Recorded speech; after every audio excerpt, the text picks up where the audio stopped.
The coffee cup shattered against Italian marble, sending dark liquid splashing across cream-colored stone. "Clean it," came the cold command from above. I dropped to my knees instantly, my cleaning supplies already in hand. This was the third cup this week. Mr. Constantine didn't throw things out of anger, he threw them to remind us who we were. What we were. Disposable. "You're new." His voice was closer now, and I fought every instinct to look up. Rule number 1 in the Volkov household. Never make eye contact with the boss unless he demands it. "Yes, sir.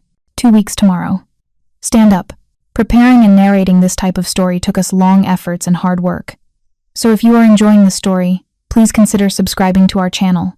My heart hammered as I obeyed, keeping my eyes fixed on the middle distance. Alexei Volkov was exactly what you'd expect from a man who controlled half of Chicago's underworld, tall, broad-shouldered, with the kind of face that belonged on Renaissance statues, sharp cheekbones, a jaw that could cut glass, and eyes so dark they looked black in certain light. He was also the most dangerous man I'd ever been in the same room with. "Look at me when I speak to you." I raised my eyes slowly. His gaze was calculating, the way a scientist might examine something under a microscope. No warmth, no humanity, just cold assessment. "Your name?" Sophie Chen. "You're replacing Irina?" "Yes, sir. She..." I hesitated, unsure how much I was allowed to know. She had to leave suddenly. Something that might have been amusement flickered across his face. Suddenly. Yes, stealing from me does tend to create sudden departures. He tilted his head slightly. "Tell me, Sophie Chen, do you plan to steal from me?" "No, sir." "Do you plan to spy for my enemies?" "No, sir." "Do you plan to do anything except clean my house, keep your head down, and cash your paychecks?" "No, sir." He studied me for another long moment, then nodded once. "Good. Because I don't give second chances, and I don't tolerate mistakes." He turned to walk away, then paused. "That coffee. Make another." "Right away, sir." I hurried to the kitchen, my hands shaking as I prepared a fresh espresso. The Volkov mansion was beautiful in the way museums were beautiful. You could look, but never touch, never belong. Every surface gleamed. Every corner whispered of wealth that ordinary people like me couldn't comprehend. I needed this job desperately. The agency had made that clear when they placed me. Wealthy client, excellent pay, strict rules. No questions, no curiosity, no mistakes. They hadn't mentioned that the wealthy client was Chicago's most notorious crime lord. I returned with the coffee, setting it carefully on his desk. He didn't look up from the documents he was reading, just waved a dismissive hand. I was halfway to the door when he spoke again. "Sophie." I froze. "Yes, sir?" "Your sleeve." Ice flooded my veins.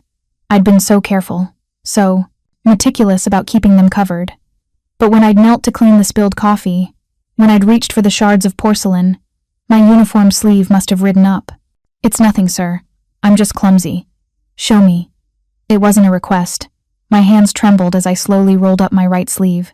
The bruises were spectacular, deep purple, almost black in places, with sickly yellow edges where the older ones were healing. They wrapped around my forearm like a twisted bracelet. The silence stretched so long I thought I might shatter under the weight of it. "The other one." I obeyed, revealing the matching set on my left arm. "How long have you been working for me?" His voice was eerily calm. 2 weeks, sir." "And you've had these the entire time?" "Yes, sir." "Who did this to you?" The question hit me like a physical blow. In my experience, powerful men didn't ask who. They asked what you'd done to deserve it. "It's personal, sir. It won't interfere with my work." "I didn't ask if it would interfere with your work." His chair scraped against the floor as he stood. "I asked who did this to you." I kept my eyes down, my throat tight. "My boyfriend. Ex-boyfriend now. It's handled." "Handled." He repeated the word like it tasted wrong. "You're standing in my office with bruises the size of handprints on your arms, and you're telling me it's handled?" I left him. "I'm staying with my sister. It's over." "Is it?" The question hung in the air, sharp and knowing. I said nothing, because we both knew the answer. Marcus had found me twice already at my sister's apartment. The first time, he'd apologized, begged me to come back. The second time, he'd threatened to kill me if I didn't. The third time was coming. We both knew it. "Look at me, Sophie." I raised my eyes to meet his, expecting coldness, calculation, maybe even disgust. Instead, I found something I didn't recognize. Something that looked almost like fury, but controlled, contained, directed. You will give me his name, his address, and every detail about him. You will do this now. Mr. Volkov, I can't. You can. And you will. He moved closer, and I fought the urge to step back. Do you know what I do to men who put their hands on women who work for me? I shook my head. Neither do they, because they don't survive long enough to tell anyone. His voice dropped to barely above a whisper. You work in my house. You serve my coffee. You clean my floors. That makes you mine. And I protect what's mine. I'm not yours. In this house, everyone is mine. He pulled out his phone. Name. Now. Every instinct screamed at me to refuse, to handle this myself, to not drag a mafia boss into my messy, dangerous personal life. But when I opened my mouth, Marcus's name fell out. Marcus Webb. He lives at... I rattled off the address, my voice hollow. Alexei typed rapidly on his phone, then made a call. He spoke in rapid Russian, the harsh syllables sounding like broken glass. When he hung up, he looked at me with those dark, unreadable eyes. Go home. Pack your things. You and your sister will be staying here. What? No, I can't. That wasn't a request. He returned to his desk as if the conversation was over. My driver will collect you both in 2 hours. Bring whatever you need. Everything else will be provided. Mr. Volkov, you don't understand. Marcus, he won't just... Marcus Webb won't be a problem anymore. The finality in his voice made my blood run cold. Go. You have 2 hours. I stood frozen, torn between gratitude and terror, between relief and the awful certainty that I'd just made everything so much worse. Sophie. His voice softened almost imperceptibly. I'm not asking you to trust me. I'm telling you that as of this moment, you're under my protection. That means something in this city. It means you're safe. I wanted to believe him. God, I wanted to believe him.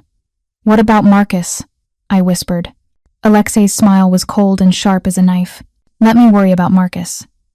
2 hours later, I stood outside my sister's apartment with 2 suitcases, waiting for a car I still couldn't believe was coming. May appeared in the doorway, her face pale with fear. Sophie, this is insane. You can't move into a mob boss's house. What if Marcus kills me first? I interrupted quietly. He broke in last night, May, while you were at work. He stood over my bed and told me exactly what he'd do if I didn't come back to him. My sister's face crumbled. You didn't tell me. I didn't want to scare you.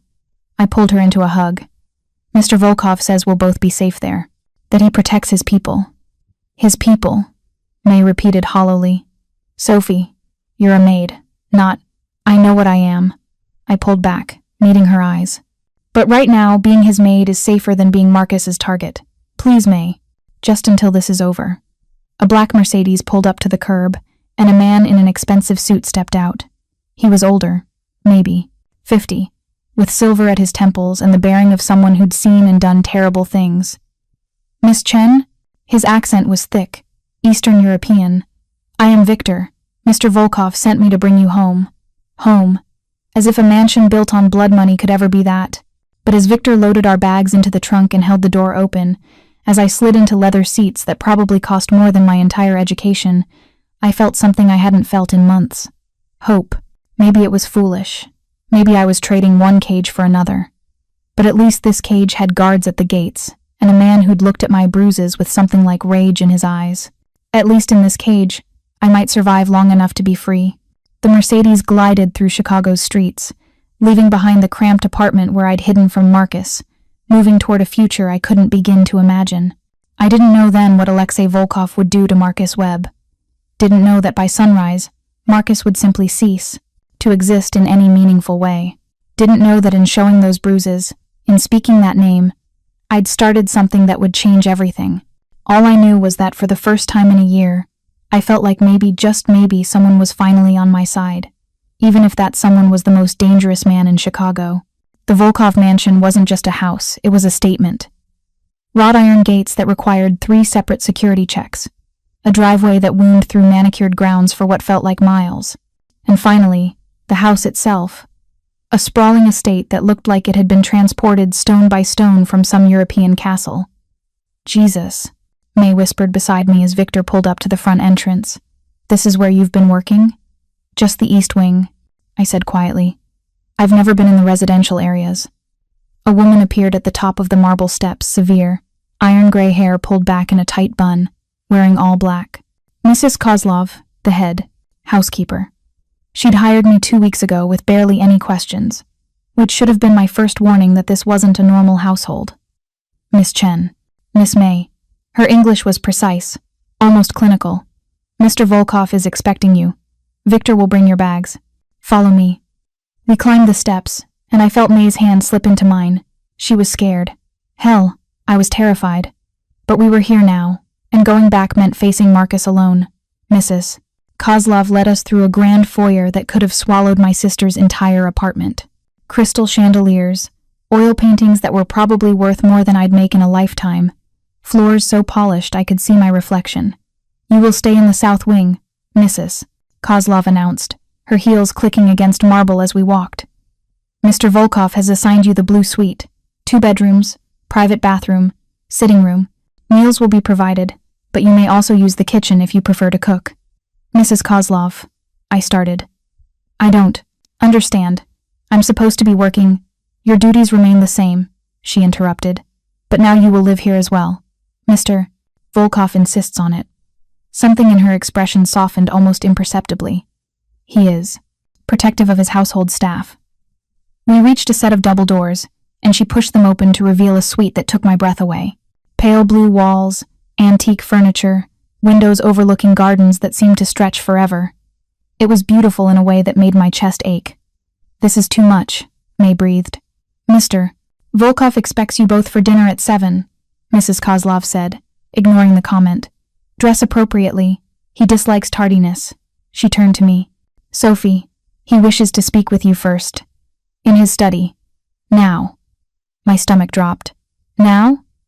He does not like to wait. May squeezed my hand once before I followed Mrs. Kozlov back through the labyrinth of hallways. We stopped outside a heavy oak door, and she knocked once before opening it. Miss Sophie Chen, sir. Thank you, Mrs. Kozlov. The study was dimly lit, heavy curtains drawn against the afternoon sun. Alexei sat behind a massive desk, and he wasn't alone. 2 men flanked him. One was Victor from earlier, the other younger, with a scar running down his left cheek and eyes like chips of ice. Sophie. Alexei gestured to a chair across from him. Sit. I sat, trying not to notice how the younger man was staring at me with undisguised curiosity. This is Dmitri, Alexei said, nodding to Scarface. My head of security. Victor, you've met. They need to ask you some questions about Marcus Webb. The name sent ice through my veins. What kind of questions? His routine, Dmitri said, his accent even thicker than Victor's. Where he works, where he drinks, who his friends are. Everything you know. Why? But I already knew why. I just needed to hear him say it. Because... Alexei leaned back in his chair, his dark eyes never leaving my face. Marcus Webb is going to learn. What happens when someone touches what belongs to me? I don't belong to you. In this house, you do. He cut me off with the same words from earlier, but now they carried a different weight. And I take care of my own, so tell Dmitri what he needs to know. For the next 30 minutes, I answered questions I never wanted to ask myself. Where Marcus worked as a construction foreman, the bar where he drank every Friday, his best friend's name, his mother's address. Every detail felt like a betrayal, even though I knew Marcus had forfeited any loyalty when he'd wrapped his hands around my throat. When we finished, Dmitri exchanged a look with Alexei that I couldn't read. It will be handled tonight, Dmitri said simply. Wait, the word burst from me before I could stop it. What does that mean?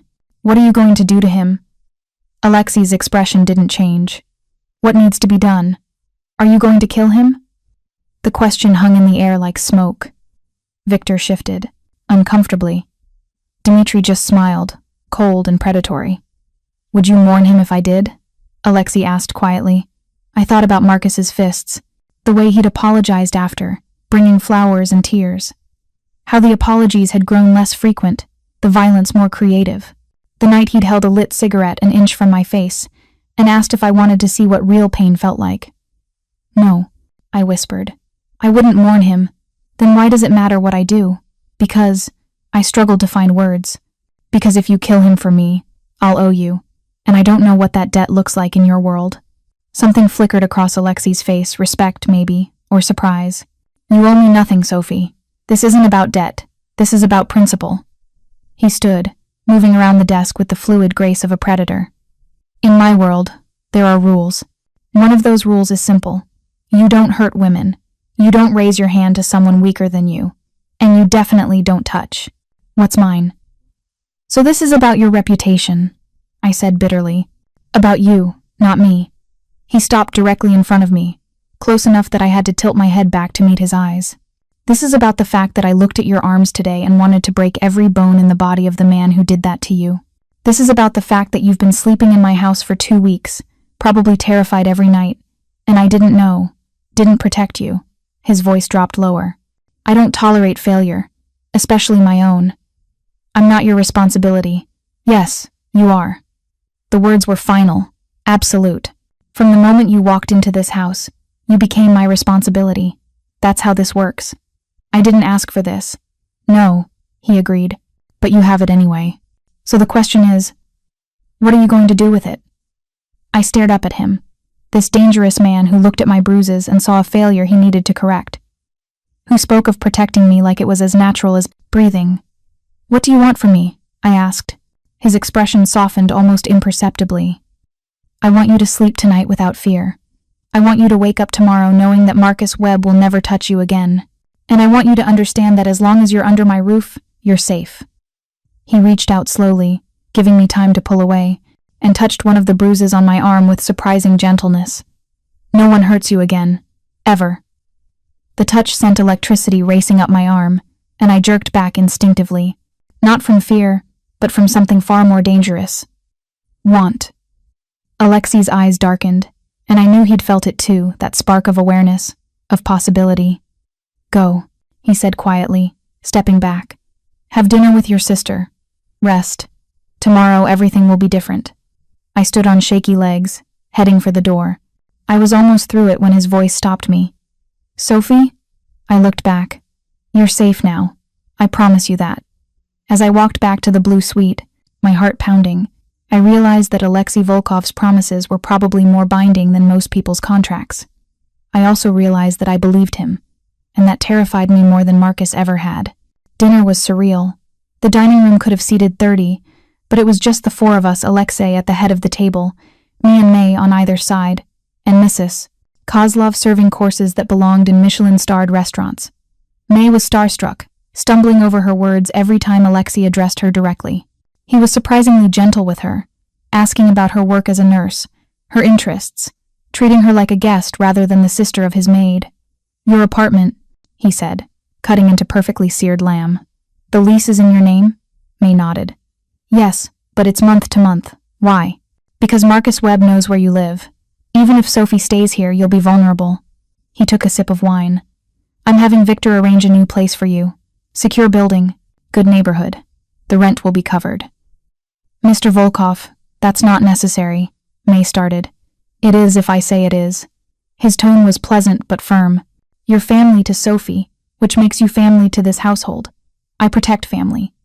I watched this exchange with a growing sense of unreality. This was Alexei Volkov, the man whose name made hardened criminals nervous, and he was casually offering to relocate my sister like it was nothing. Why are you doing this? I asked quietly. He looked at me, his dark eyes unreadable in the candlelight. Because I can. Because it's the right thing to do. And because... He paused, seeming to choose his words carefully. Because I've seen what happens when men like Marcus are allowed to operate without consequences. I won't have that in my city. Not anymore. Your city, I repeated. A slight smile touched his lips. You live here long enough. You'll understand. Chicago has caretakers. People who maintain order in the shadows. I'm one of them. You mean you're a criminal? May made a strangled sound, but Alexei just laughed, a genuine, warm sound that transformed his face. Yes, Sophie, I'm a criminal. I break laws, hurt people who deserve it, and profit from activities your government considers illegal. He leaned forward slightly. But I have rules, lines I don't cross, and one of those lines is letting predators like Marcus Webb operate freely. His expression hardened. Men who hurt women for pleasure, who use their strength to dominate, they're not men at all. They're rabid dogs that need to be put down. Is that what you're doing tonight? I asked. Putting down a rabid dog? Tonight, I'm solving a problem. How I solve it depends on Marcus. He returned to his meal. If he's smart, he'll take my warning and disappear. If he's not, he shrugged. Then the problem solves itself permanently. A chill ran down my spine. I should have been horrified. Should have been afraid of this man who spoke so casually about violence and death. Instead, I felt safer than I had in months. We finished dinner in relative quiet. May still too nervous to speak much. Me lost in thoughts I couldn't quite articulate. When Mrs. Kozlov came to clear the plates, Alexei stood. Ladies, it's been a pleasure. Sophie, I'll need you in the East Wing at 7 tomorrow morning. Same duties as before. He nodded to May. Miss May, I hope you find the accommodations comfortable. If you need anything at all, tell Mrs. Kozlov. He was gone before either of us could respond, leaving behind the faint scent of expensive cologne and the lingering weight of his presence. Sophie, May whispered urgently once we were alone. What the hell have you gotten us into? I thought about the bruises on my arms, about Marcus's hands around my throat, about the fear that had been my constant companion for so long I'd forgotten what peace felt like. Safety, I said quietly. I think I've gotten us into safety. With a mob, boss, with someone who actually gives a damn. I stood, suddenly exhausted. Come on, let's go see if that suite has a bathtub. I need to soak away this entire day. As we walked back to the blue suite, I couldn't shake the memory of Alexei's fingers on my bruised arm, impossibly gentle. The way he'd promised I was safe with an absolute certainty that made me believe it. I didn't know what was happening to Marcus Webb tonight. Didn't want to know. All I knew was that for the first time since I'd met him, I was going to sleep without fear. And that was worth more than all the questions I wasn't asking. I woke to the sound of screaming. For a terrifying moment, I thought Marcus had found me. But then I realized the screaming was coming from outside, distant and muffled. I stumbled to the window, pushing aside heavy curtains. Dawn was just breaking, painting the sky in shades of pink and gold. The grounds were peaceful, manicured lawns stretching into morning mist. The screaming came, again, and this time I recognized it not fear, but rage. Male voices, sharp and angry. My door burst open, and May appeared, wild-eyed. Sophie, what's... I don't know. Stay here. I grabbed a robe and slipped into the hallway. The sounds were coming from the front of the house. Against every instinct of self-preservation, I followed them. The grand foyer was occupied. Dmitri and Victor stood like sentinels flanking the front door, which was open to the pre-dawn air, and in the doorway, being forcibly restrained by 2 more men I didn't recognize, was Marcus. He looked terrible, dirty, disheveled, his face bruised and bleeding. When he saw me at the top of the stairs, his eyes blazed with fury and something else, terror. Sophie. His voice was raw, desperate. Sophie, please, you have to tell them. That's close enough, Miss Chen. I jerked my gaze to find Alexei at the bottom of the stairs, dressed in workout clothes, hair slightly damp. He'd been up for hours, I realized. Maybe never went to bed. What's happening? I asked, my voice steadier than I felt. Mr. Webb came to visit.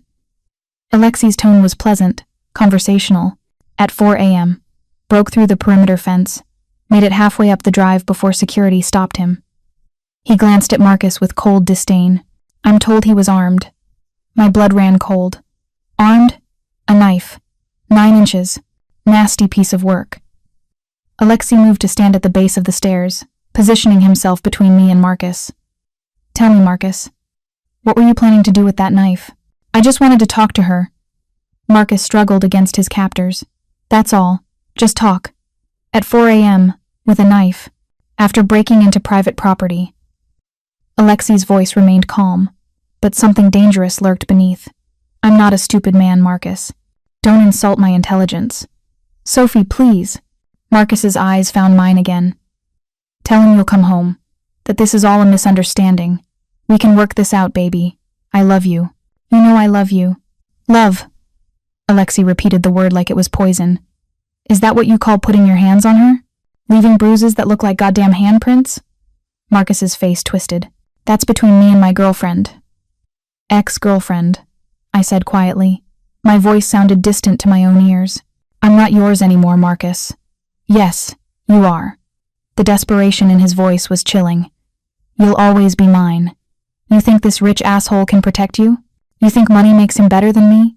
He laughed, wild and unhinged. I'll wait. I'll wait forever if I have to. And one day, you'll slip up. You'll be alone. And when you are, that's enough. Alexei's voice cut through Marcus's threats like a blade. He turned to Dmitri. Call the police. Marcus went white. What? You broke into my property, armed, with clear intent to harm someone under my protection. That's breaking and entering, trespassing, assault with a deadly weapon. Alexei ticked off charges on his fingers. You'll be arrested, charged, convicted. My lawyers will make sure of it. You can't. I can, and I will. Alexei pulled out his phone. But here's what's going to happen first. Those men are going to put you in a car. They're going to drive you to a place I own. And there, you're going to sit and think very carefully about your choices while I decide whether I'm feeling merciful. The temperature in the room seemed to drop 10 degrees. If I am feeling merciful, Alexei continued, his voice deadly calm, you'll be released with a warning. The warning is this. Leave Chicago. Tonight. Don't come back. Don't call Sophie. Don't try to find her. Don't speak her name. Disappear from her life as completely as if you'd never existed. And if you're not feeling merciful? Marcus asked, his bravado crumbling. Alexei smiled, and it was the most terrifying thing I'd ever seen.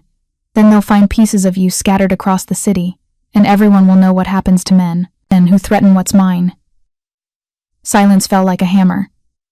Take him, Alexei ordered. As the men dragged Marcus toward a waiting black van, he fought and screamed, hurling threats and promises of revenge that echoed in the morning air.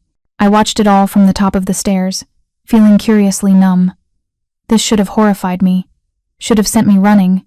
Instead, I felt only relief. When the van's taillights disappeared down the drive, Alexei turned and looked up at me. Our eyes met across the distance, and something passed between us, an understanding, an acknowledgement of the line we'd just crossed together. Go back to bed, Sophie, he said quietly. You're safe now. And somehow, impossibly, I believed him. I didn't go back to bed. Instead, I stood at that window in the blue suite, watching the sun rise over grounds that probably cost more to maintain than most people made in a year. May had finally fallen back asleep, but I couldn't. Every time I closed my eyes, I saw Marcus's face, the fear in his eyes, the desperation. Part of me wondered if I should feel guilty. The larger part wondered why I didn't. At 6:45 a.m., I dressed in my uniform and made my way to the East Wing. The house was already awake, staff moving quietly through hallways, the smell of fresh coffee drifting from the kitchen, as if nothing had happened, as if a man hadn't been dragged away at dawn. I found Alexei in his study, exactly where I'd left him yesterday. He'd changed into a suit, charcoal gray, perfectly tailored, and was reading something on his tablet. He looked up when I knocked. You didn't sleep. It wasn't a question. Neither did you. I countered, stepping inside. I rarely do. He set the tablet aside. Coffee? I'm supposed to be bringing you coffee. Humor me. I sat, accepting the cup he poured from a carafe on his desk. The china was delicate, probably priceless. Everything in this house was. Is he dead? I asked quietly. Alexei's expression didn't change. Would you prefer he was? I asked first. A ghost of a smile touched his lips. No. He's not dead. He's sitting in a warehouse on the south side, handcuffed to a chair, thinking very hard about his life choices. He took a sip of his own coffee. I'm giving him until noon to make a decision. What decision? Whether he wants to live or die. Alexei's voice was matter of fact, like we were discussing the weather. Dmitri is explaining the terms. If Marcus agrees to leave Chicago permanently, he lives. If he refuses, he shrugged, then he's made his choice. And if he agrees but comes back anyway, then he won't be found, not in any recognizable form. The casual way he said it should have terrified me. Instead, I felt a dark satisfaction curl in my stomach. Marcus had held me down, had burned me with cigarettes, had promised to kill me if I ever left. Maybe he deserved whatever Alexei Volkov decided to do to him. You think I'm a monster, Alexei observed, watching my face. I think you're dangerous. That's not the same thing, isn't it? He set down his cup and leaned back, studying me with those dark, unreadable eyes. A monster hurts indiscriminately. I hurt with purpose, There's a difference. And what's your purpose with Marcus? To ensure he never touches you again. To send a message to anyone else who might think my protection means nothing. He paused. And to give you peace of mind. You'll never sleep easy knowing he's out there, waiting for his chance. This way, you'll know he's gone. Permanently. He was right, and I hated how right he was. What if someone finds out? I asked. What if the police won't? The certainty in his voice was absolute. I have friends in the department, and enemies who know better than to investigate too closely. He stood, moving to the window. You need to understand something about my world, Sophie. It operates on different rules. Justice isn't about courts and lawyers. It's about balance, action, and consequence. So you're judge, jury, and executioner, when necessary. He turned back to face me. Does that frighten you? I should have said yes, should have lied, or run, or done anything except what I did. No, I whispered. It doesn't. Something flashed in his eyes, surprise maybe, or satisfaction. Good, because I need you to understand something else. He crossed back to his desk, bracing his hands on its surface. You're not just my employee anymore. After last night, after Marcus came here, tried to hurt you on my property, you became something more. What? My voice sounded breathless. Mine. The word hung in the air between us. In every way that matters in this city, people will know you're under my protection. That means they'll respect you, fear you even. But it also means they'll see you as leverage against me. Ice flooded my veins. I don't want to be leverage. Too late. His expression softened slightly. But it also means I'll destroy anyone who tries to use you that way. Completely. Without mercy. Why? The question burst from me. Why do you care? I'm nobody. I'm just a maid who happened to show up with bruises. You think it's that simple? He moved around the desk, stopping close enough that I could smell his cologne. You think I do this for every employee with problems? Don't you? I protect my people. Yes. But this... He gestured between us. This is different. How? Because when I saw those bruises, I wanted to kill him with my bare hands. Because I've spent 2 weeks noticing things about you I shouldn't. How you take your coffee, how you bite your lip when you're concentrating, how you're kind to the other staff even though they treat you like you're invisible. His voice dropped lower. Because you walked into my life and made me feel something I haven't felt in years. My heart was racing so fast I thought it might burst. What do you feel? Like I want to keep you. The words were simple, devastating. Like I want to know everything about you. Like I want to... He stopped himself, jaw tightening. Like I'm in danger of doing something very stupid. Such as... He reached out slowly, giving me time to pull away, and touched my cheek with unexpected gentleness. Such as forgetting that you work for me, that you're vulnerable, that you probably see me as just another powerful man who wants to control you. Is that what you want? I whispered. To control me? No. His thumb traced my cheekbone, sending electricity racing through my nerves. I want to protect you. I want to give you everything you need. I want. His hand dropped away, and he stepped back. I want things I have no right to want. The loss of his touch felt physical. Mr. Volkov, Alexei. His eyes met mine. When we're alone, call me Alexei. Alexei. I tested the name on my tongue. What happens now? Now you go do your work. Tonight you and May have dinner with me again. Tomorrow you move into the main house. What? Why? Because the south wing isn't secure enough. Because I want you closer. He returned to his desk, his walls going back up. And because I've decided you're not just a maid anymore. You're my personal assistant. I blinked. I don't know how to be a personal assistant. You'll learn. He picked up his tablet, effectively dismissing me. Mrs. Kozlov will explain your new duties. You'll still clean, but you'll also manage my schedule, screen my calls, handle correspondence. The pay is triple what you're making now. Alexei, this is too much.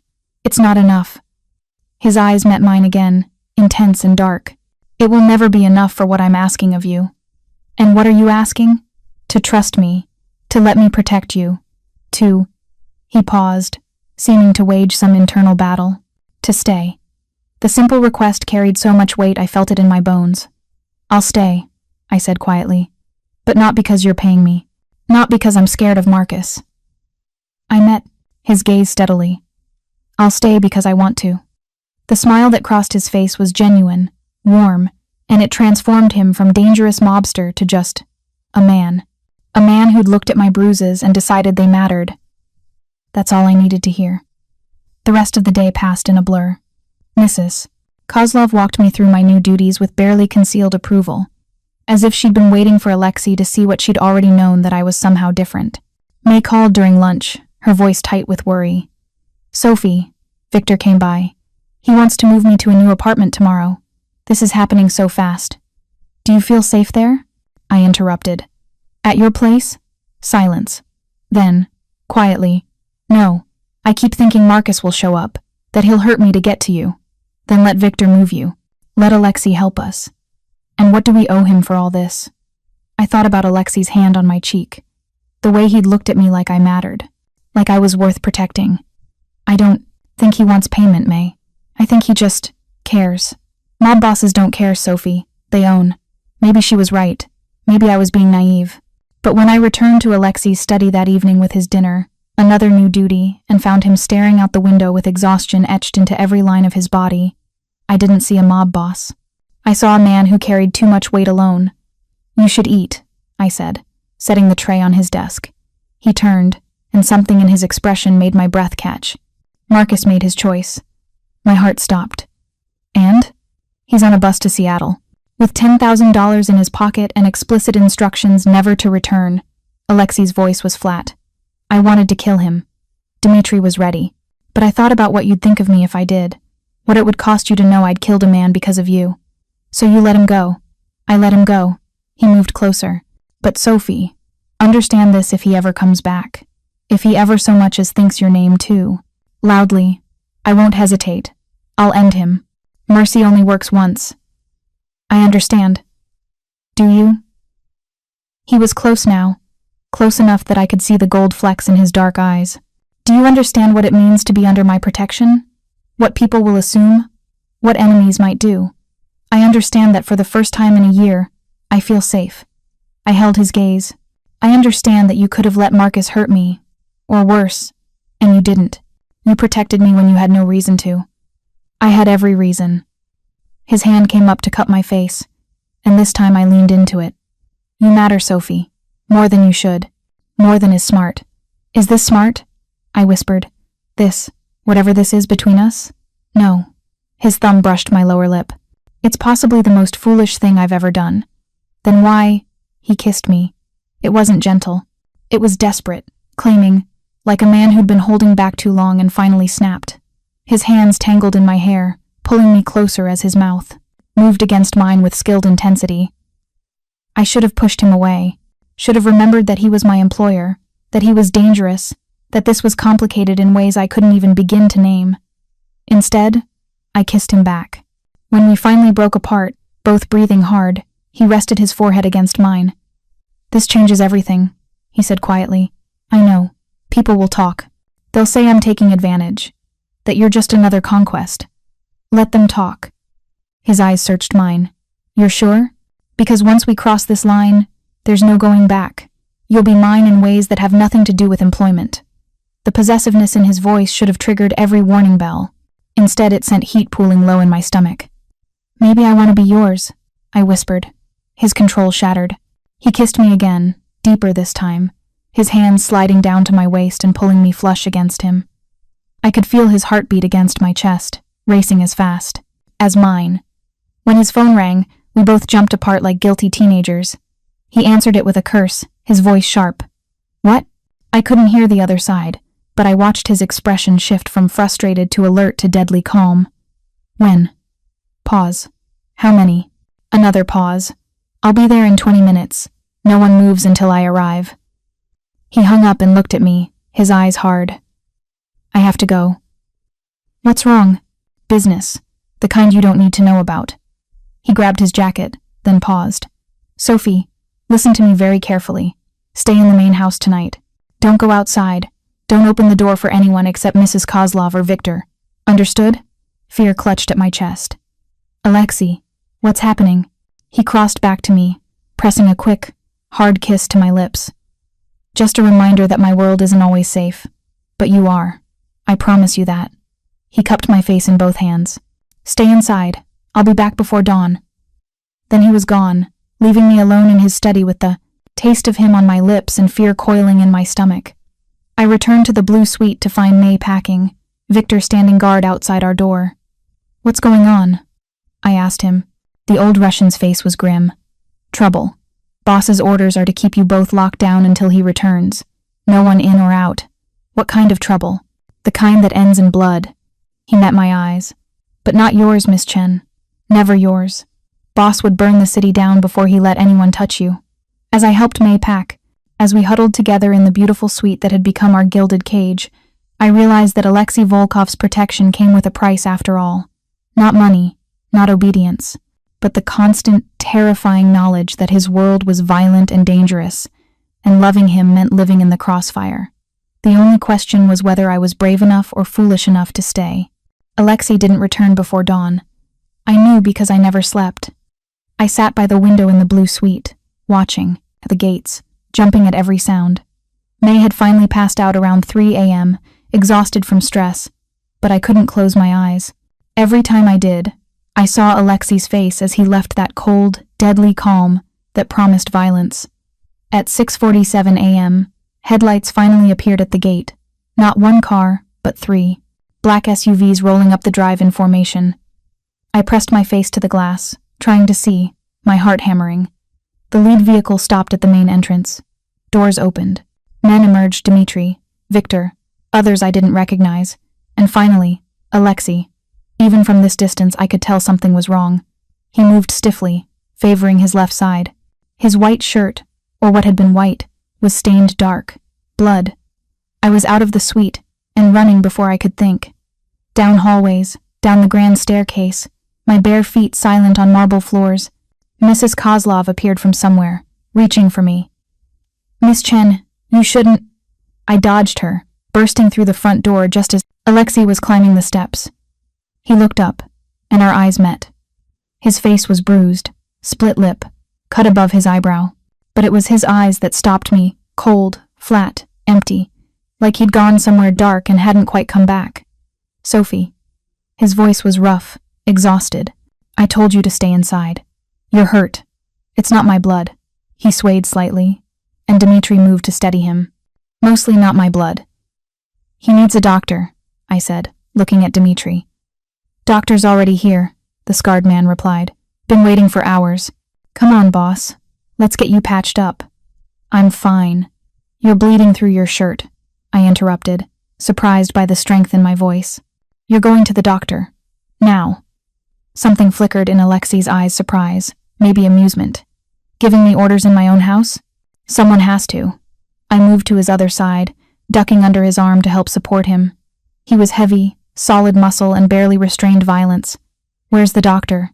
"Medical suite, 2nd floor, west wing, Mrs." Kozlov's voice was tight with worry. "I'll show you." Together, Dmitri and I half-carried Alexei through the mansion. He protested weakly, but I could feel him leaning on me more with each step. Whatever had happened tonight, it had cost him. The medical suite was actually a full clinic examination table, equipment that belonged in a hospital, cabinets full of supplies. A tired-looking man in his 60s waited, already gloved and ready. "Mr. Volkov, let's see what we're dealing with." "Doc." Alexei nodded at the man, then looked at me. "Sophie, you should go." "No." I planted my feet. "I'm staying. It's not going to be pretty. I don't care." He studied my face for a long moment, then nodded. "All right. But don't say I didn't warn you." The doctor helped Alexei out of his jacket and ruined shirt. I'd seen him shirtless before, brief glimpses when I'd cleaned his rooms. But this was different. His torso was a canvas of old scars, proof of a violent life. And now, fresh wounds. A deep gash along his ribs, still bleeding sluggishly, bruises blooming across his abs and chest. What looked like a burn on his shoulder. "Knife wound," the doctor said clinically, examining the gash.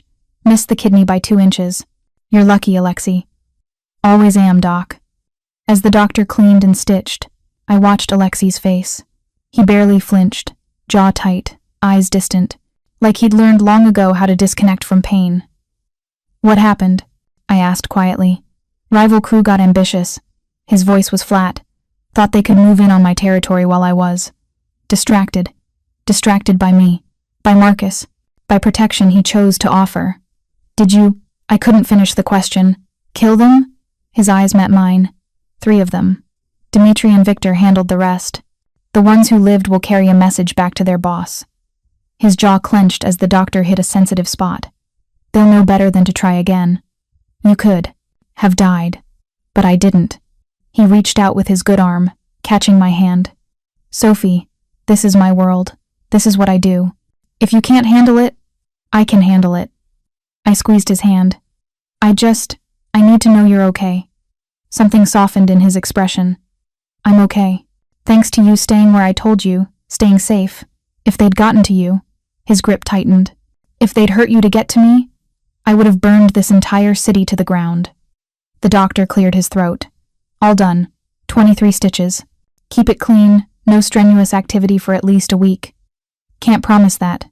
Doc. Then at least try not to tear them open in the first 24 hours. The doctor began packing his supplies. I'll be back tomorrow to check on you, Mrs. Kozlov has my number if there are complications. After he left, it was just the 2 of us in the sterile medical suite. Alexei sat on the examination table, bare-chested and bandaged, looking exhausted but somehow still dangerous. You should rest, I said. I should shower first. I smell like a crime scene. You can barely stand. I'll manage. Let me help you. The words were out before I could reconsider them. His eyes darkened. Sophie, if you come in that shower with me, I won't be able to keep my hands off you, and I'm not in any condition to. I'm not offering sex, Alexei. I'm offering help. I moved closer, looking up at him. You're hurt because you were protecting your territory. Territory that includes me now. The least I can do is make sure you don't pass out and crack your head open in the shower. A smile tugged at his split lip. When you put it that way, his private bathroom was, predictably, opulent. Marble everywhere, a shower large enough for 6 people, gold fixtures. I turned on the water while he struggled out of his blood-stained pants. When he stepped under the spray, I could see every line of pain in his body, every place he was trying not to show weakness. Without overthinking it, I stripped down to my underwear and tank top and stepped in after him. Sophie, shut up and let me help you. I took the soap and began washing away the blood, his and others, with careful gentleness. He was silent, watching me with eyes that had gone soft, vulnerable in a way I'd never seen. No one's done this for me before, he said quietly. Taken care of me like this. Not even your mother? She died when I was 10. Cancer. His jaw tightened. After that, it was just me in the streets and learning to survive. My heart broke a little. I'm sorry. Don't be. It made me who I am. But there was old pain in his voice, carefully hidden. Made me strong. Made me hard. You're not that hard. I washed his back, careful around the bandages. A hard man wouldn't have protected me from Marcus. Wouldn't have let him live. Wouldn't have offered my sister a safe place to live. Maybe I just wanted you for myself. Maybe. I moved around to face him, water streaming between us. Or maybe you're not the monster you pretend to be. He caught my wrist, his grip gentle despite the intensity in his eyes. I am a monster, Sophie. I killed 3 men tonight. Shot one in the head while he begged for his life.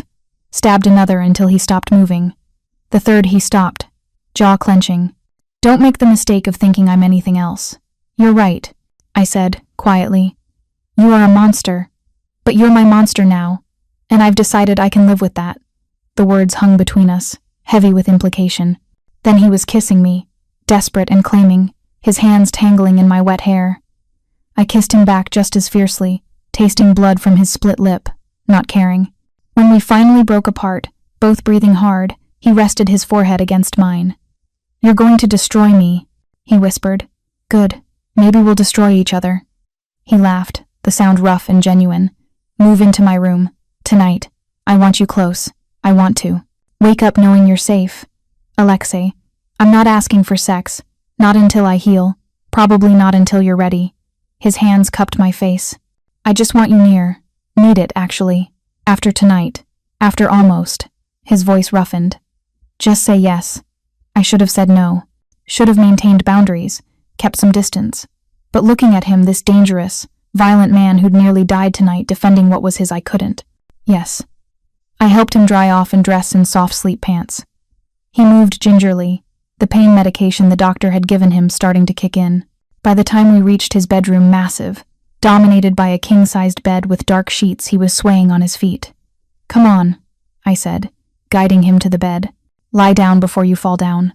He obeyed without argument, which told me how exhausted he truly was. I should have left, gone back to the blue suite, maintained some semblance of propriety. Instead, I climbed into bed beside him. He immediately pulled me close, tucking me against his uninjured side. His body was warm, solid, and despite everything, the violence, the danger, the blood, I felt safe. "Thank you," he murmured against my hair. "For what?" "For staying. For not running when you saw what I really am." "I saw what you really are weeks ago," I said quietly. "And I'm still here." His arm tightened around me. "Sophie? I'm falling for you. Probably already fallen. Just thought you should know." My heart stuttered. "You're high on pain medication." "Doesn't make it less true." His voice was getting drowsy. "When this is all over, when you're truly safe, I'm going to court you properly. Flowers, dates, the whole thing. You deserve that. I just want you alive. I'll do my best." He pressed a kiss to the top of my head. "Stay with me? I'm not going anywhere." Within minutes, his breathing evened out into sleep, but I lay awake, listening to his heartbeat, feeling the rise and fall of his chest. This was insane. I was in bed with a mob boss who'd just killed 3 people, a man who'd claimed me as his in front of his entire organization, a man who'd looked at my bruises and decided I was worth protecting, worth killing for. And somehow, impossibly, I was falling for him too. A soft knock at the door made me tense. Dimitri's voice came through. "Miss Chen, you awake?" I carefully extracted myself from Alexei's grip and padded to the door, opening it a crack. The scarred man looked exhausted but alert.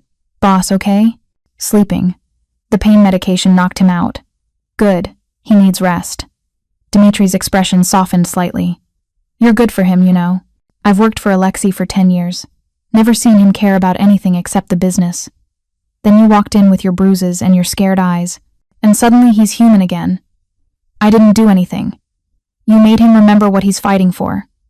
Dimitri glanced past me at Alexei's sleeping form. "Men like us, we get lost in the violence, start thinking that's all we are. But you reminded him. There's more.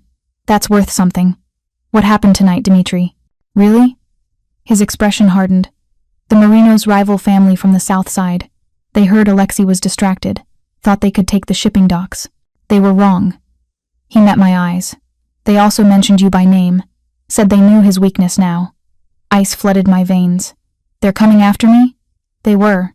Past tense. His smile was cold. "After tonight, no one will make that mistake again. The Marinos learned what happens when you threaten what belongs to Alexei Volkov." "How many died?" 7. 3 by Alexei's hand, 4 by ours. He said it matter-of-factly, like reporting the weather. Their boss got the message. He's already pulled back from all disputed territories. Won't be trouble again. 7 people dead. Because of me. Because I'd shown Alexei my bruises and he'd decided I was worth protecting. Don't. Dimitri's voice cut through my spiraling thoughts. Don't take that guilt on yourself. Those men made their choice when they decided to use you as leverage. They knew the consequences. Did they? Did they really know Alexei would? Everyone knows Alexei Volkov protects what's his, with extreme prejudice. Dimitri's expression gentled slightly. Get some rest, Miss Chen. Tomorrow's going to be complicated.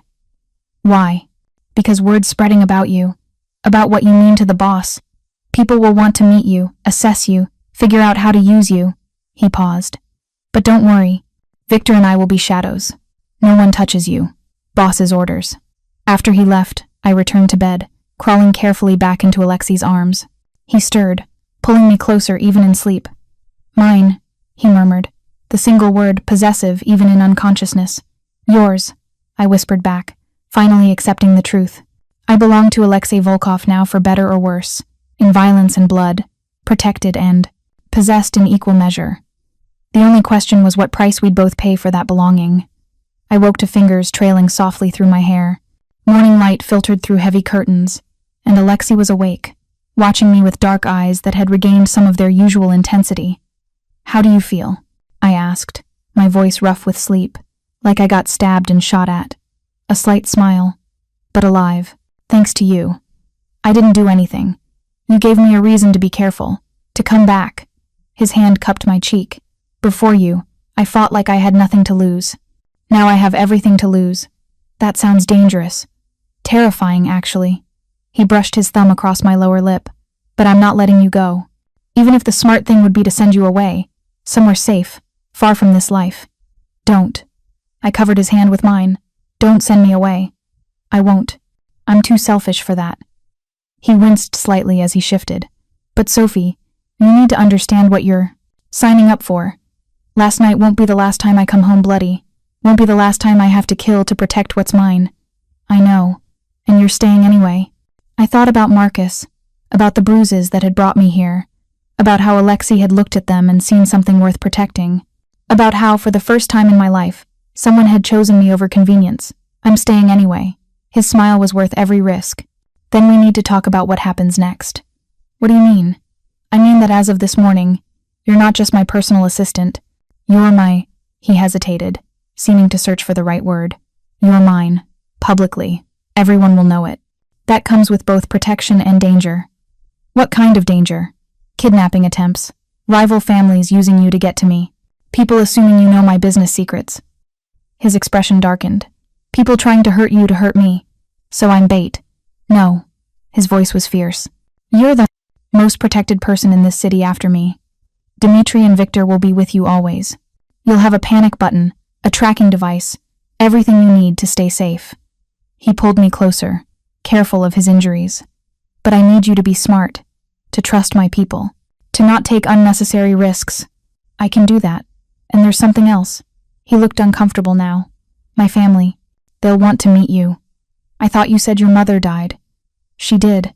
But I have uncles, cousins, associates who are like family.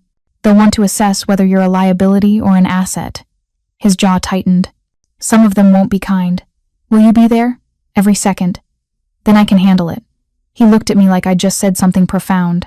How are you this brave, after everything you've been through? I'm not brave. I'm just tired of being afraid. I traced one of his scars, a thin white line across his collarbone. And with you, I'm not afraid. Even when I probably should be. You should be terrified of me. Too late for that. He kissed me then, gentle despite the hunger I could feel coiled beneath his control. When we broke apart, his eyes were dark with promise.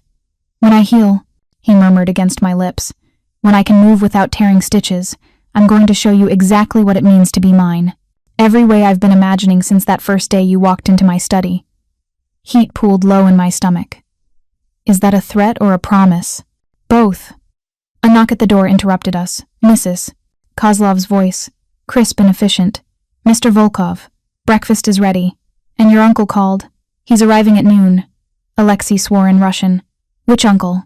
Which? Dmitri Volkov. Of course it is. He looked at me. My father's brother. The family patriarch. This is going to be interesting. Interesting good or interesting bad? Interesting terrifying. He sat up carefully, grimacing. But necessary. If Uncle Dmitri approves of you, the rest of the family will fall. In line. If he doesn't. What? Then I'll have to choose between you and them. His eyes met mine. Steady and certain. And I've already made that choice.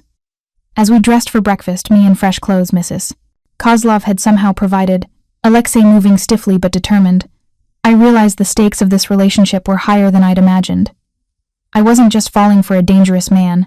I was being integrated into a dangerous family. A world where love and loyalty were proven in blood.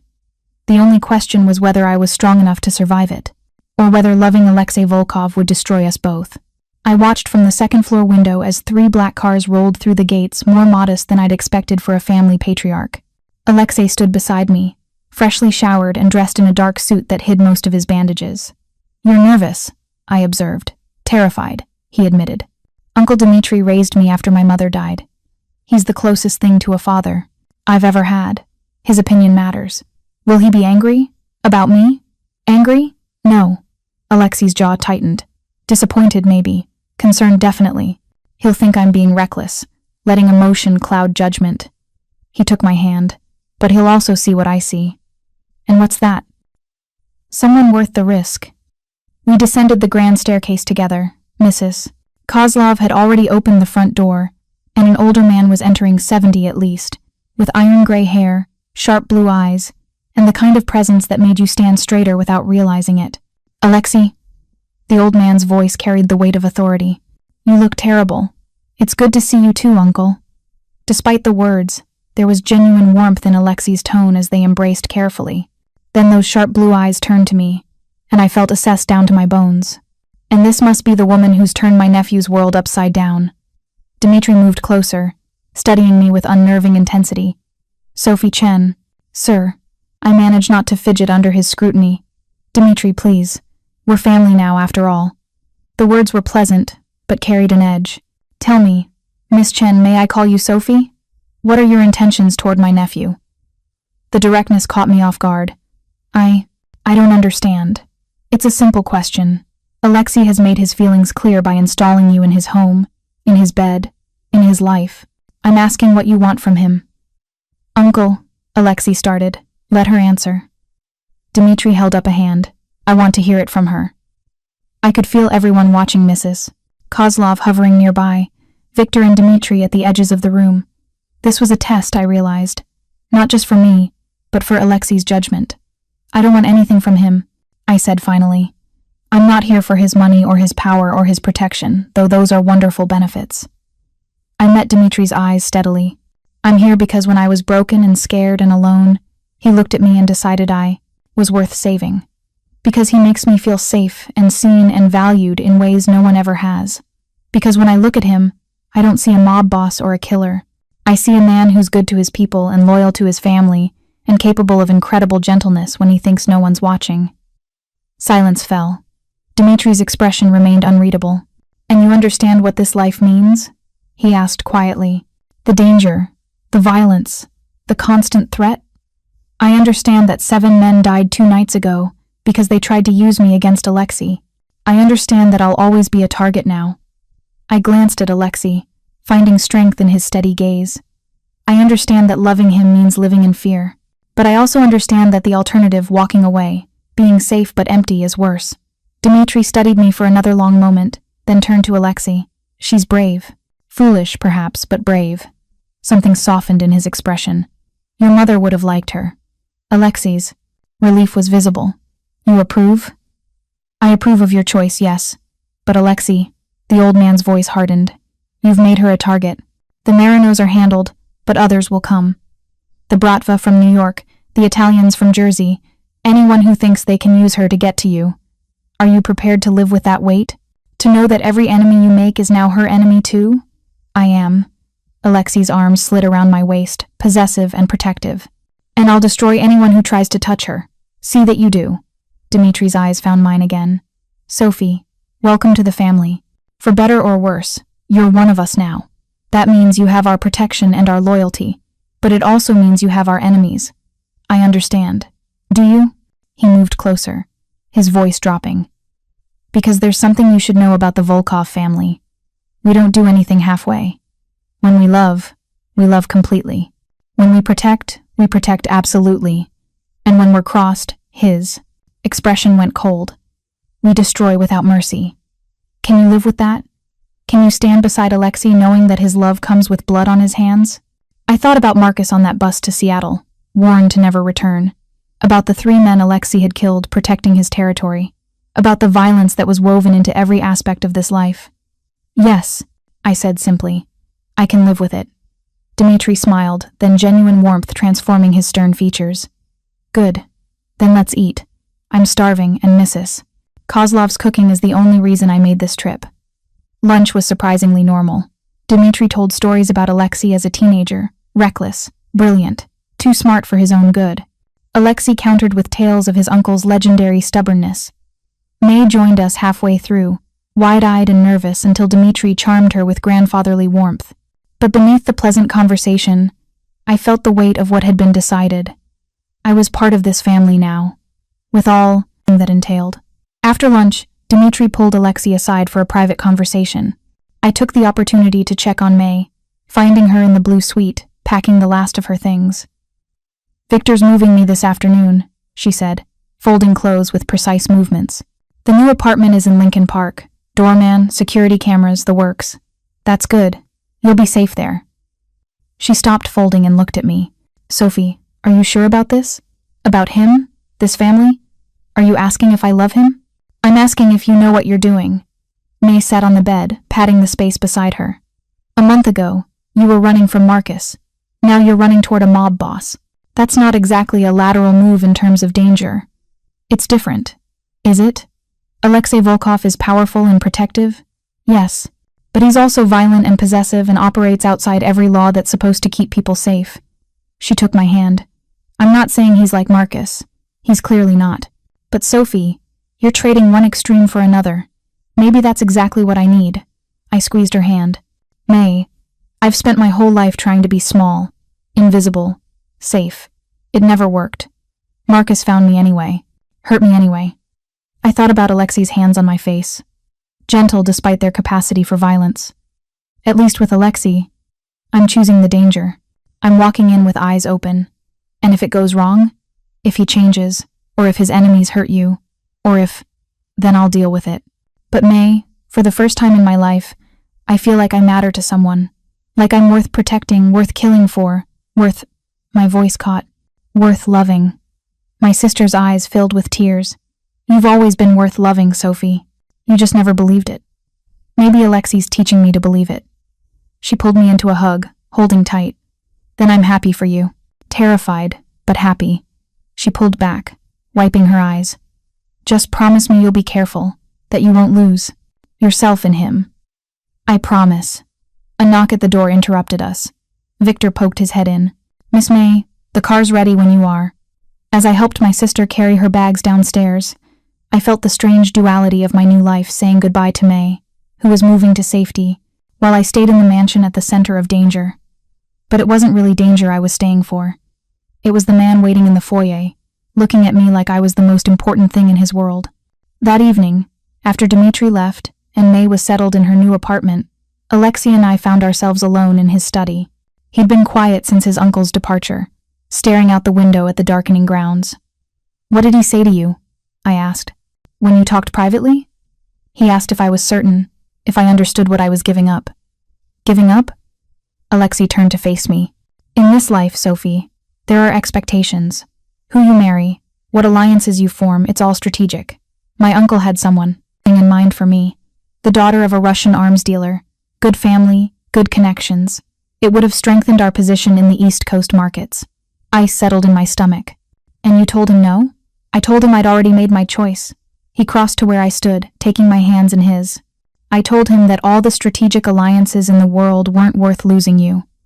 Alexei, if I'm costing you, you're not costing me anything. You're giving me everything. His thumbs traced circles on my palms. Do you know what my life was before you? Business and violence and empty beds. I was good at what I did, but I wasn't alive. Just existing, going through motions.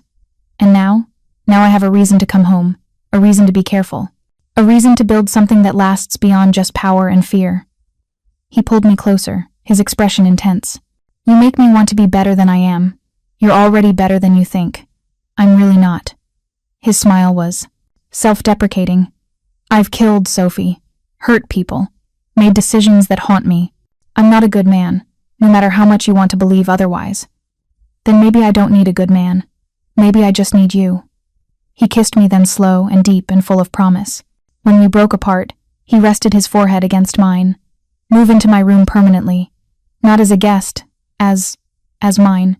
Completely, officially. What exactly are you asking?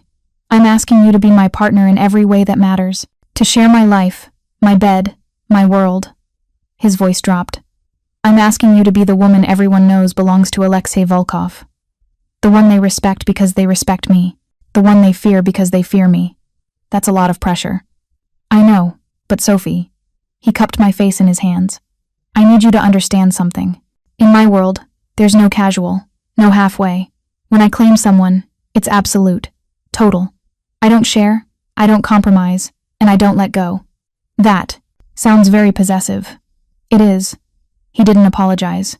I am possessive, obsessive, even. When something's mine, I protect it with everything I have. That's not going to change. I should have been afraid, should have seen the red flags, the warning signs of control and domination, but all I felt was wanted, chosen. claimed in ways that had nothing to do with ownership and everything to do with devotion. Okay, I whispered. Okay? I'll move into your room, be your partner, be yours. I met his eyes steadily. On one condition. His expression turned wary. What condition? That you're mine too. Completely, absolutely. No halfway. If I'm giving you everything, I need to know you're giving me the same. Something fierce and tender crossed his face. Sophie Chen, I've been yours since the moment I saw those bruises. Probably before then. Everything I am, everything I have, it's yours. Then we're agreed. Agreed. He kissed me again, and this time there was heat behind it, promise of things to come when he healed, when we had time, when the world wasn't pressing in on all sides. The next 2 weeks passed in a blur of adjustment. I moved my few possessions into Alexei's room, learned the rhythms of his life. Early mornings in his study, afternoons managing his legitimate businesses, evenings with associates and family members who came to assess the woman who'd captured his attention. Most were respectful, polite curiosity, mixed with cautious welcome. A few were hostile, resentful of the outsider who disrupted their plans for Alexei's future. But through it all, Alexei remained constant. His hand at my back in public, his body curled around mine at night. Protection and possession in equal measure. His injuries healed slowly. The stitches came out after 10 days, leaving an angry red scar along his ribs. I traced it one night as we lay in bed, cataloging all the ways his body told stories of violence. Does it bother you? He asked quietly. The scars? No. I pressed a kiss to the new one. They're proof you survived. That you're strong enough to protect what matters to you. You matter to me. His hand tangled in my hair, tilting my face up to his. More than anything. I know. Do you? His expression was vulnerable in the low light. Because sometimes I worry this is temporary. That you'll wake up one day and realize you've tied yourself to a killer. That you deserve better than blood money and constant danger. Alexei, let me finish. He sat up, pulling me with him. I need you to know what you mean to me. Need you to understand that I would burn this entire empire to the ground before I let anyone hurt you. That I would walk away from everything, the power, the family, the life, if it meant keeping you safe. Tears pricked my eyes. I don't want you to walk away from anything. I want you exactly as you are. Even the violent parts? Even the parts that kill and hurt and break things? Especially those parts. I straddled his lap, careful of his healing ribs. Because those parts protect me, keep me safe, make it possible for me to sleep without nightmares for the first time in years. He looked at me like I'd hung the moon. I love you, Sophie Chen. Probably shouldn't say it this soon, but I don't care. I love you completely. I love you too. The words felt right, true. Even though you're dangerous and possessive and probably going to drive me crazy. Probably? He smiled. I definitely will. He kissed me then, and for the first time since his injury, the kiss turned heated. His hand slid under my sleep shirt, mapping skin with reverent possession. I gasped against his mouth as his fingers found sensitive places, stroking and teasing. Tell me if I hurt you, I whispered as I carefully positioned myself over him. You could never hurt me. His eyes were dark with want. You're the only thing in this world that doesn't. We moved together slowly, carefully, learning each other's bodies with patience and tenderness. He was gentle despite the hunger. I could feel coiled beneath his control, always aware of his strength, his size, his capacity to hurt. When we finally fell apart together, breathless and tangled, he held me like I was something precious, something he'd found after searching his whole life. Mine, he murmured against my hair. Yours, I agreed. Always yours. The call came 3 weeks after I'd moved into Alexei's room. I was in the kitchen helping Mrs. Kozlov prepare dinner. She'd been teaching me Russian dishes, claiming any woman of Alexei's needed to know how to feed him properly when Victor appeared, his expression grim. Sophie, you need to come with me, now. What's wrong? It's Alexei. There's been an incident. Terror clutched at my chest. Is he hurt? He's alive. But you need to see him. He's asking for you. I followed Victor to the study, my heart hammering. Dmitri was there, and 2 men I didn't recognize. And Alexei, sitting behind his desk with murder in his eyes. Sophie. Relief flashed across his face when he saw me. Thank God. Come here. I went to him immediately. He pulled me down to sit on his lap, his arms banding around me like he needed to confirm I was real. What happened? I asked. Marcus Webb. The name was like poison. He came back to Chicago. Ice flooded my veins. What? He was picked up by police 2 hours ago, drunk and disorderly outside May's new building. Told them he was looking for his girlfriend, that she'd been kidnapped by the Russian mob and needed saving. Alexei's grip on me tightened. They're holding him overnight, but he'll be released in the morning. He broke the agreement, Dmitri said flatly. Boss gave him mercy once. He won't get a second chance. I knew what that meant, what they were planning. Wait. My voice was steadier than I felt. Let me talk to him first. Alexei's eyes snapped to mine. Absolutely not. Alexei, please. I need to do this. Need to look him in the eye and tell him I chose this. That I wasn't kidnapped or coerced or... No. His voice was final. I'm not letting you anywhere near him. He's already made his choice by coming back. The consequences are on him. And what happens after he disappears? I challenged. His family will ask questions. The police might investigate. You said it yourself, you have friends in the department, but not all of them. I cupped his face, forcing him to look at me. Let me do this. Let me tell him it's over, that I'm happy, that he needs to move on. If he still won't leave after that, I took a breath. Then you do what you have to do. Conflict warred in his eyes. If he touches you, he won't. You'll be there. Victor and Dmitri too. I'll be safe. I pressed my forehead to his. Please, I need closure. Need to end this chapter completely before we can move forward. Finally, after what felt like hours, he nodded. 1 conversation, 10 minutes, and, if he so much as raises his voice, I'm ending him right there. The police station was exactly as grim as I expected. Alexei had called in a favor we were allowed to use an interrogation room for a witness statement. Marcus was brought in handcuffed, looking worse than I'd ever seen him. Hollow-eyed, thin, desperate. When he saw me, something broke in his expression.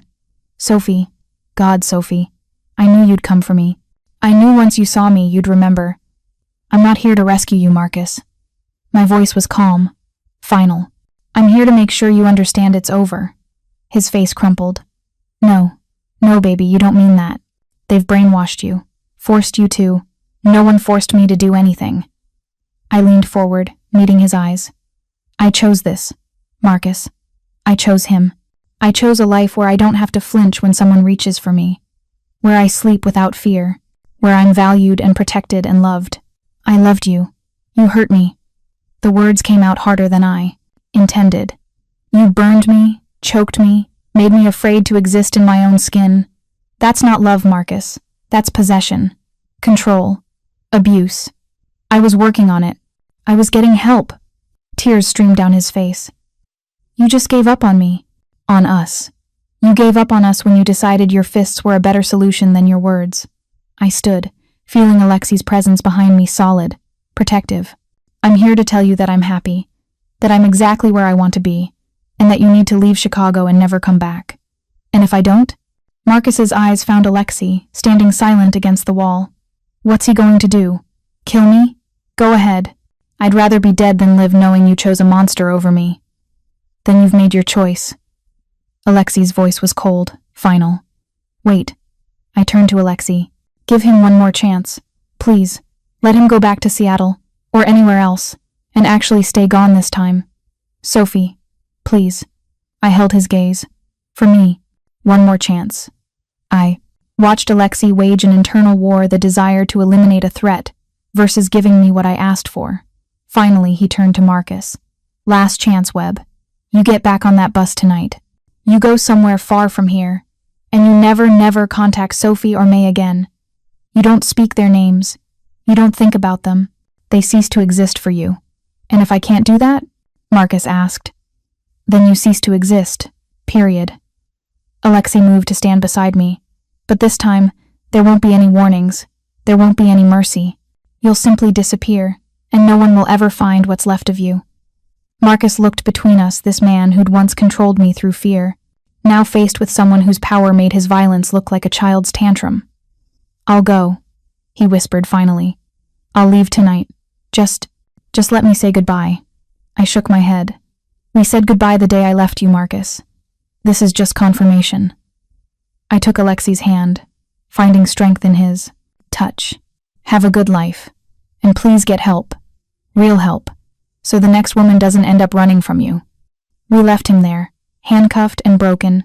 The threat he'd once been reduced to just a sad, desperate man who'd lost everything by refusing to let go. In the car, Alexei pulled me close. That was the bravest thing I've ever seen. Or the stupidest. Brave, he insisted. You faced him down, gave him mercy he didn't deserve, and walked away stronger than ever. He kissed my temple. I'm in awe of you, Sophie Chen. Will you let him go? Really? I'll have him escorted to the bus station tonight. Watched until he crosses state lines. His expression hardened. But if he comes back, if he ever threatens you again, mercy is off the table. Understood? Understood. Marcus Webb left Chicago that night on a bus to Portland. Victor confirmed he boarded, confirmed he crossed into Indiana, confirmed he didn't try to turn around. I never saw him again.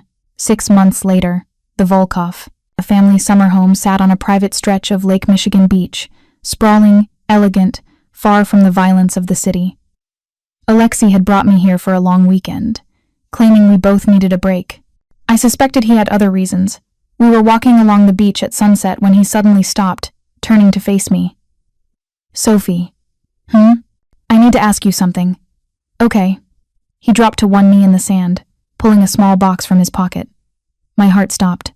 I know this is fast. I know we've only been together 6 months. I know my world is dangerous and complicated and probably not what you imagined for your life. He opened the box to reveal a ring. Simple, elegant, a single diamond that caught the setting sun. But I also know that I want to spend every day for the rest of my life protecting you, loving you, building something beautiful with you. Tears streamed down my face. Sophie Chen, will you marry me? Will you be my wife, my partner, my family? His voice, roughened with emotion. Will you let me spend forever proving that choosing me wasn't a mistake? Yes. The word came out choked with tears and joy. Yes, of course, yes. He slid the ring on my finger and stood, pulling me into a kiss that tasted like salt water and promise. When we broke apart, he was smiling that rare, genuine smile that transformed his whole face. You're sure? He asked. About marrying a monster? You're not a monster, Alexei Volkov. I touched his face, feeling the rough stubble, the sharp angles. You're the man who looked at my bruises and decided I was worth saving, who protected me when I had nothing to offer, who taught me that I'm worthy of love, protection, devotion. I pressed a kiss to his jaw. You're my monster, and I'm keeping you forever. Forever is a long time. Not long enough.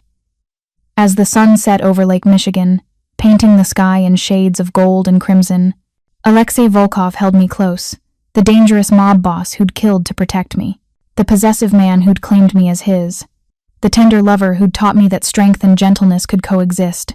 We had a long road ahead, more danger, more violence, more threats from a world that would never be truly safe. But we'd face it together. His strength and my resilience, his power and my peace, his darkness and my light. I love you, he murmured against my hair. I love you too. I looked up at him, this dangerous, beautiful man who'd become my whole world. My boss, my monster, my husband-to-be. And you're my everything, Sophie Chen. His arms tightened around me. My salvation, my weakness, my strength. The reason I get up every morning and fight to come home every night. As the stars began to appear overhead, I realized that sometimes salvation came from unexpected places. Sometimes the person you feared could become the person you trusted most. Sometimes the cage you thought you'd entered turned out to be freedom. And sometimes, just sometimes, the monster in the story turned out to be the hero all along. Epilogue, 1 year later. The wedding was small, intimate, just family and close associates. Dmitri walked me down the aisle, having claimed that privilege with gruff affection. Maid stood as my maid of honor, tears streaming down her face. Victor and Dmitri flanked Alexei, proud and protective. When Alexei lifted my veil, his eyes were suspiciously bright. You're the most beautiful thing I've ever seen, he whispered. And you're stuck with me forever. That's the plan. We honeymooned in Italy, 2 weeks of sunshine and privacy and learning each other's bodies without the weight of danger pressing down on us. When we returned to Chicago, it was to the news that May had started dating one of Alexei's attorneys, a kind man who treated her like she was precious. Life settled into a rhythm. I ran Alexei's legitimate businesses, discovering I had a talent for negotiation and strategy. He continued managing the darker side of his empire, but always came home to me, always kissed me like I was his salvation. The violence never entirely disappeared, it couldn't. Not in his world. But it felt distant now, managed. Something that happened in shadows while we built our life in the light. 6 months after the wedding, I told Alexei I was pregnant. He cried actual tears streaming down the face of Chicago's most dangerous mob boss and held me like I might break. "A baby," he breathed. "Our baby. Are you happy? Happy? Sophie, you've given me everything I never knew I needed. A home, a purpose, a family." He pressed his hand to my still flat stomach. Reverent. A future that's about more than just surviving. Our daughter was born on a snowy December evening. We named her Elena, after Alexei's mother. She had my eyes and his dark hair, and a temperament that suggested she'd inherited her father's stubborn strength. Holding her for the first time, watching Alexei cradle this tiny life with hands that had killed to protect us, I thought about the journey that had brought us here. From bruises and fear to love and safety, from broken maid to beloved wife, from running toward danger to building a life in its shadow. It hadn't been easy, would never be entirely safe. But looking at Alexei holding our daughter, at the family we'd created from violence and devotion, I knew I wouldn't change a single choice. Sometimes love came from unexpected places. Sometimes monsters were capable of extraordinary gentleness. Sometimes the most dangerous man in the city was exactly the hero you needed. And sometimes, just sometimes, showing someone your bruises was the first step toward healing, toward home, toward love. Preparing and narrating this type of story took us long efforts and hard work. So, if you are enjoying the story, please consider subscribing to our channel.